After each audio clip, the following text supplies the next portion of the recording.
Welcome to everyone to our new playlist called the Technical Analysis for Absolute Beginners.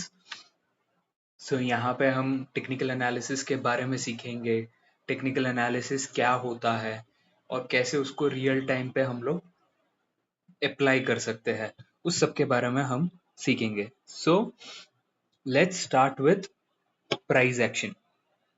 So price action मतलब क्या होता है? जब आप टेक्निकल एनालिसिस करते हो, जैसे कि आप लोगों ने आइडेंटिफाई किया कि सपोर्ट कहाँ पे होता है, रेजिस्टेंस कहाँ पे होता है, प्राइस का बिहेवियर इन जनरल आप जब ऑब्जर्व करते हो, इन सबको हम लोग प्राइस एक्शन बोलते हैं. और इनका जब हम एनालिसिस करते हैं तो उसको हम बोलते हैं प्राइस एक्शन एनालिसिस, राइट? अभी बहुत सारे लोग होंगे जो मार्केट में एकदम नए हैं, ट्रेडर्स हो या इन्वेस्टर्स हो, जो लोग एब्सोल्यूट बिगिनर्स है. तो उनके लिए मैं ये बताना चाहूंगा कि सपोर्ट क्या होता है, रेजिस्टेंस क्या होता है. तो सपोर्ट मतलब एक ऐसा जोन या एक ऐसा पॉइंट जहां पे मार्केट सस्टेन करता है, जहां पे एक कंट्रोल रहता है. एक कोई भी एसेट ले लो, कोई भी फाइनेंशियल इंस्ट्रूमेंट ले लो, जहां पे बायर्स का एक सपोर्ट रहता है, जहां पे जब भी उस पॉइंट पे या उस जोन पे आए, तो based on price action analysis और टेक्निकल इंडिकेटर्स, उन सबको देख के, बिहेवियर्स को ऑब्जर्व करके हम देख सकते हैं कि वहां पे बायर्स जब भी उस लेवल पे आता है, बायर्स एक्टिव होते हैं और पुश अप करते हैं. सिमिलरली रेजिस्टेंस रहता है, उसको हम सप्लाई जोन बोलते हैं. तो रेजिस्टेंस एक ऐसा पॉइंट होता है या एक ऐसा लेवल होता है जहां से एक पॉइंट ऑफ रिवर्सल हो सकते हैं, जहां से सेलर्स एक्टिव होते हैं, यहाँ से मार्केट को नीचे गिराने की प्रोबेबिलिटी रहती है, उसको हम बोलते हैं रेजिस्टेंस. हॉरिजॉन्टल सपोर्ट मतलब बायर्स के लिए एक बाइंग अपॉर्चुनिटी, रेजिस्टेंस मतलब सेलर्स के लिए एक सेलिंग अपॉर्चुनिटी. हॉरिजॉन्टल सपोर्ट को या सपोर्ट को हम लोग बोलते हैं डिमांड जोन, जहां पे एक्चुअली में लोगों को खरीदने का मन हो. और रेजिस्टेंस को हम सप्लाई जोन भी कहते हैं. और सप्लाई जोन मतलब जहां पे लोग बेचने के लिए तैयार रहते हैं.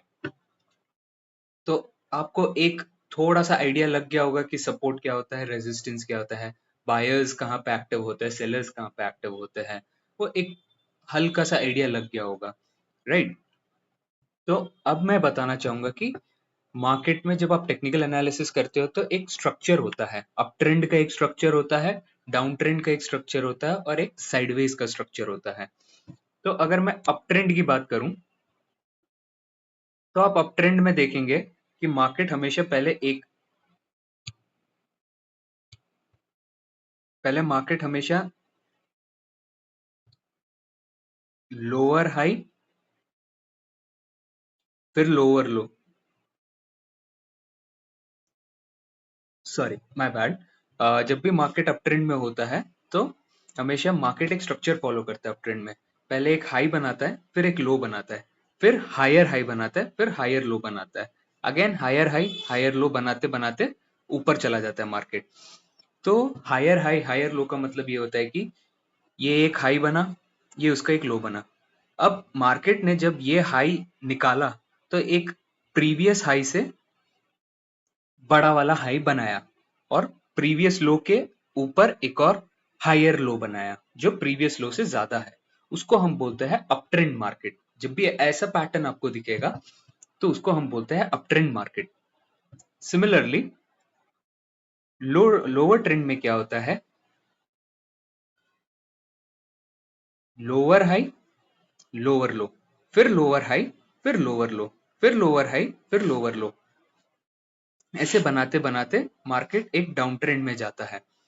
तो लोअर हाई का मतलब क्या होता है? ये एक हाई है, ये एक लो पॉइंट है, राइट? ये एक हाई पॉइंट, ये एक लो पॉइंट, ठीक है?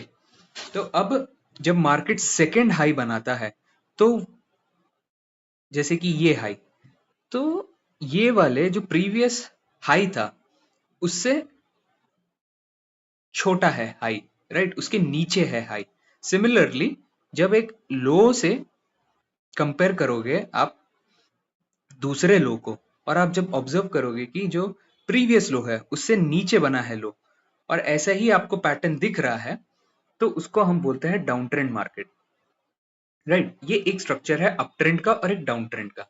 अब साइडवेज में क्या होता है, मार्केट हमेशा एक रेंज के अंदर चलता है, मतलब हाई भी सेम है लो भी सेम है बट एक रेंज के अंदर है। तो अब रेंज के अंदर क्या है, मतलब जब भी यहाँ पे इस लेवल पे आएगा या इस जोन पे आएगा तो यहाँ पे बायर्स एक्टिवेट होंगे और पुश करेंगे ऊपर की तरफ ऊपर की तरफ ऊपर की तरफ।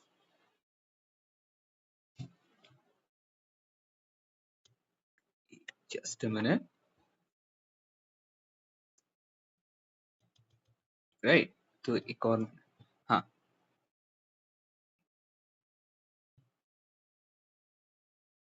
जब भी इस लेवल पे आएंगे या इस लेवल पे आएंगे तब मार्केट हमेशा ऊपर इतने से थोड़ा सा ऊपर पुश करने की कोशिश करेंगे हमेशा, ऐसे ऐसे ऐसे, राइट। और जब भी इस लेवल पे आएगा मार्केट तो क्या होंगे, सेलर्स एक्टिवेट होंगे और वो लोग मार्केट को नीचे खींचने की कोशिश करेंगे। बट एक रेंज के अंदर ही मार्केट चलता रहेगा, बायर्स सेलर्स दोनों एक्टिवेट रहेंगे। तब क्या बोलेंगे हम, मार्केट साइडवेज में है। तो यहाँ पे आप देखेंगे तो मार्केट एक रेंज के अंदर है तो उसको हम बोलते हैं साइडवेज मार्केट। एंड जो ट्रेडर्स है उनके लिए साइडवेज मार्केट हमेशा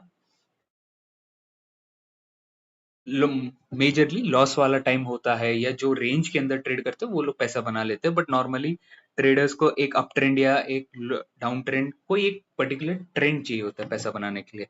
साइडवेज मार्केट में हमको थोड़ा ऑब्जर्व करना पड़ता है। तो अभी ये मैंने आपको थियोरेटिकली समझाया, मैं आपको प्रैक्टिकली भी दिखाऊंगा। तो हम चलते हैं, एक एग्जांपल लेता हूं मैं कोई स्टॉक रिकमेंडेशन नहीं दे रहा, मैं कोई पर्टिकुलर स्टॉक नहीं उठा रहा बिकॉज अभी सेबी के न्यू न्यू रिस्ट्रिक्शंस आए हैं बिकॉज ऑफ दैट। सो मैं एक क्रूड ऑयल का एग्जांपल ले रहा हूँ। Again this is for educational purpose and not any recommendation. Even crude oil का अगर मैं आपको दिखा रहा हूँ तो मैं आपको बोल रहा हूँ कि ये एक रिकमेंडेशन नहीं है, मैं सिर्फ लर्निंग पर्पस से ये बना रहा हूँ। सो यहाँ पे मैंने टाइम फ्रेम सिलेक्ट किया है क्रूड ऑयल का। ओके, अब क्रूड ऑयल में मेरे को क्या दिख रहा है, यहाँ पे मेरे को एक रेंज दिख रहा है, राइट। तो जैसे कि मैं मार्क कर लेता हूँ, मेरे को एक सपोर्ट दिख रहा है, एक लेवल दिख रहा है, राइट।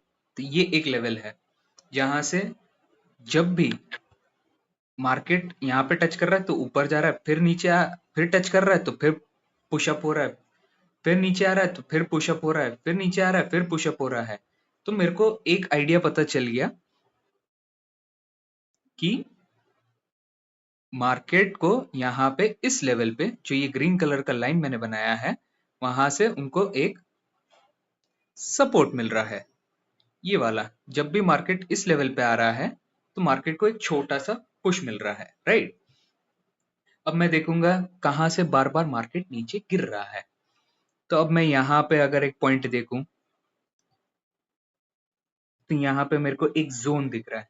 कभी भी सपोर्ट और रेजिस्टेंस एक लेवल नहीं होता, एक जोन होता है नॉर्मली। तो मैं एक जोन मार्क करता हूँ कि यहाँ से लेके, आप खुद देखिए, जब भी इस लेवल पे आता है मार्केट को एक पुश डाउन मिलता है। ये वाला चीज को अभी फिलहाल छोड़ दीजिए, इसके बारे में मैं आपको बताऊंगा आने वाले थोड़े एडवांस टेक्निकल एनालिसिस वीडियोस में।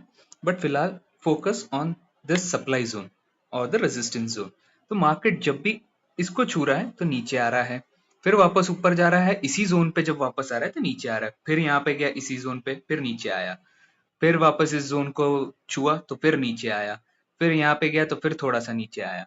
तो आपको पता चल गया होगा, एक हल्का सा आइडिया लग गया होगा कि यू नो रेजिस्टेंस क्या है, सपोर्ट क्या है, बायर्स कहाँ पे एक्टिवेट होके थोड़ा सा पुश कर रहे हैं मार्केट को, सेलर्स कहाँ पे एक्टिवेट होके मार्केट को सेल कर रहे हैं। आपको एक हल्का सा आइडिया लग गया होगा, राइट। तो यही चीज है बेसिक्स में, जो हमको आइडेंटिफाई करना होता है कि बायर्स कहाँ पे बैठे होते हैं और सेलर्स कहाँ पे बैठे होते हैं, so that we can have a proper understanding कि हाँ कब हमको एक्चुअली में ट्रेड लेना चाहिए, when is the good time even for investment purposes. आने वाले वीडियोस में मैं आपको और बताऊंगा इसके बारे में। अभी अप ट्रेंड के बारे में मैंने आपको एक स्ट्रक्चर समझाया था, राइट? तो लेट्स फोकस ऑन दैट। तो अभी यहाँ पे आप देखेंगे कि मार्केट, अभी एग्जांपल ले लेते हैं, यहाँ पे है, राइट? क्रूड ऑयल का ये देख लेते हैं, ठीक है? तो यहाँ पे आप देख रहे होंगे एक स्ट्रक्चर दिख रहा होगा। यहाँ से पहले एक एक हाई बनाया, फिर एक लो बनाया, फिर एक हाई बनाया, फिर एक लो बनाया, फिर एक हाई बनाया, फिर एक लो बनाया, फिर एक हाई बनाया, फिर एक लो बनाया। सो यहाँ से आपको दिख रहा होगा कि मार्केट अप ट्रेंड में है, राइट? तो अप ट्रेंड में हमको क्या करना होता है, हमेशा जब भी डिप मिले उस डिप पे हमको बाई करना चाहिए, बाय ऑन डिप, राइट? अब ये बाय ऑन डिप क्या होता है, इसके बारे में भी हम बात करेंगे आने वाले वीडियोस पे। बट अभी मैं जस्ट एक ओवरव्यू दे रहा हूँ आप लोगों को। तो अप ट्रेंड का आपको एक आइडिया लग गया होगा कि मैं क्या कहना चाहता हूँ। Now let's talk about the down trend. तो अब डाउन ट्रेंड में क्या होता है, हमने क्या सोचा सुना था डाउन ट्रेंड में? लोअर हाई लोअर लो, लोअर हाई लोअर लो, राइट? तो अब यहाँ पे देखिए मार्केट ने क्या किया, पहले एक लो बनाया, फिर एक हाई बनाया, फिर एक लो बनाया, फिर एक हाई बनाया, फिर एक लो बनाया, फिर एक हाई बनाया, फिर एक लो बनाया, राइट? तो आपको दिख रहा है कि एक मार्केट डाउन ट्रेंड में है, राइट? यहाँ पे क्या हुआ, पहले एक लो बनाया, फिर एक हाई बनाया, राइट? अब ये हाई क्या है, प्रीवियस हाई से कम है, और जो लो पॉइंट है इसका, ये प्रीवियस लो से कम है। फिर वापस से एक हाई बनाया, तो ये इसका हाई क्या है, प्रीवियस हाई से कम है, और इसका लो क्या है, प्रीवियस लो से कम है, राइट? तो आपको एक आइडिया लग गया कि मार्केट अभी डाउन ट्रेंड में है। तो हमको क्या करना होता है, सेल ऑन राइज वाला स्ट्रैटेजी अप्लाई करना पड़ता है। सेल ऑन राइज मतलब जब भी राइज करेगा, जब भी वो टॉप पे पहुंचेगा और प्रीवियस टॉप से कंपेयर जब करेंगे, जब भी उस लेवल पे आएगा, तो हमको प्राइस के बिहेवियर को देख के we have to go for selling. मतलब जब भी राइज होगा हमको सेल के लिए अपॉर्चुनिटी ढूंढना होता है, राइट? वो स्ट्रेटेजी रहेगा। अब अप ट्रेंड में क्या रहता है, बाय ऑन डिप। जब भी डिप मिलेगा प्रीवियस डिप से कंपेयर करके हम प्राइस ऑब्जर्व करके, प्राइस के बिहेवियर को ऑब्जर्व करके हम बाइंग का प्लान करेंगे। So that's how the market usually works. So next videos में हम थोड़े बहुत टेक्निकल इंडिकेटर्स के बारे में बात करेंगे। So stay tuned for our next technical analysis video. I hope you like it. If you have any doubt, please comment on the video and I'll happy to get back to you. Thank you.